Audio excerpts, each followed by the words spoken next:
যদি এই মুহূর্তে তৃতীয় বিশ্বযুদ্ধ হয় তাহলে বিভিন্ন দেশ তাদের সামরিক সক্ষমতা অনুযায়ী বিভিন্ন ধরনের অস্ত্র ব্যবহার করবে, এটাই স্বাভাবিক।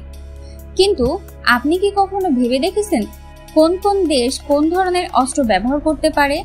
চলুন আজকের প্রতিবেদন থেকে জেনে নেওয়া যাক।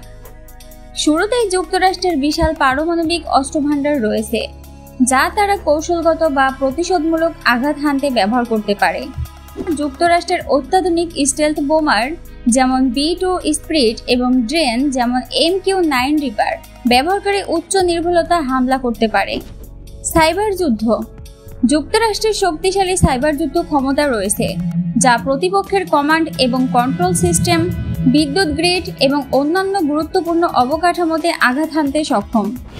Missile defence system. থার্ড এবং এজিসের মতো মিসাইল ডিফেন্স সিস্টেম ব্যবহার করে পারমাণবিক ও ব্যালিস্টিক মিসাইল প্রতিহত করতে পারে। রাশিয়া। এদিকে রাশিয়ার হাতে আছে বৃহৎ পারমাণবিক অস্ত্র ভান্ডার এবং তারা নতুন প্রজন্মের হাইপারসনিক মিসাইল যেমন অ্যাভানগার্ড এবং আন্তর্মহাদেশীয় ব্যালিস্টিক মিসাইল ICBM ব্যবহার করতে পারে। হাইপারসনিক অস্ত্র। রাশিয়ার হাইপারসনিক মিসাইলগুলি অত্যন্ত দ্রুত এবং তাৎক্ষণিকভাবে প্রতিপক্ষকে আঘাত করতে সক্ষম। সাইবার যুদ্ধ। রাশিয়ার সাইবার যুদ্ধ সক্ষমতা খুবই উন্নত, যা ব্যবহার করে তারা মনোযোগ এবং সামরিক অবকাঠামোতে আঘাত করতে পারে। অ্যান্টি স্যাটেলাইট অস্ত্র। রাশিয়া প্রতিপক্ষের স্যাটেলাইট এবং স্পেস ভিত্তিক প্রযুক্তিকে নিষ্ক্রিয় করতে অ্যান্টি স্যাটেলাইট অস্ত্র ব্যবহার করতে পারে।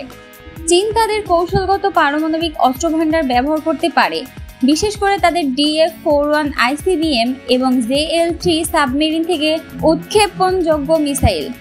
চীন শক্তিশালী নৌবাহিনী এবং বিমান বাহিনী ব্যবহার করে দক্ষিণ চীন সাগর এবং তাইওয়ান প্রণালীর মতো অঞ্চলগুলোতে আধিপত্য বিস্তার করতে পারে। Hypersonic missile.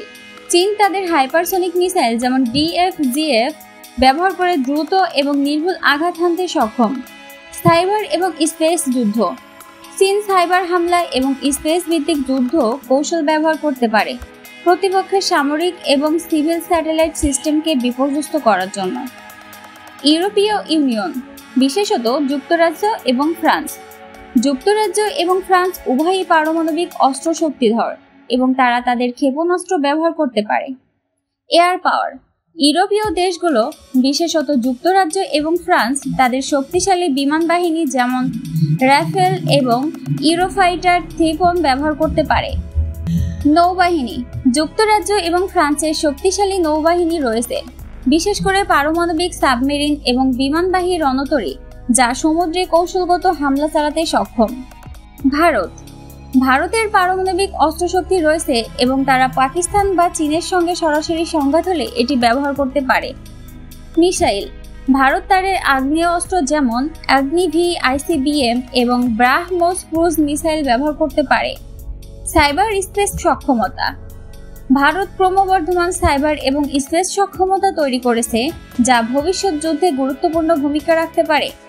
তৃতীয় বিশ্বযুদ্ধ শুরু হলে এটি পারমাণবিক, সাইবার এবং প্রচলিত যুদ্ধের মিশ্রণ হতে পারে। এতে প্রধান শক্তিগুলোর মধ্যে বড় ধরনের সংঘর্ষ হতে পারে, যা বিশ্বকে চরম ধ্বংসের দিকে নিয়ে যেতে পারে। সুতরাং এই ধরনের যুদ্ধের সম্ভাব্য পরিণতি খুবই ভয়াবহ। Report news protocol.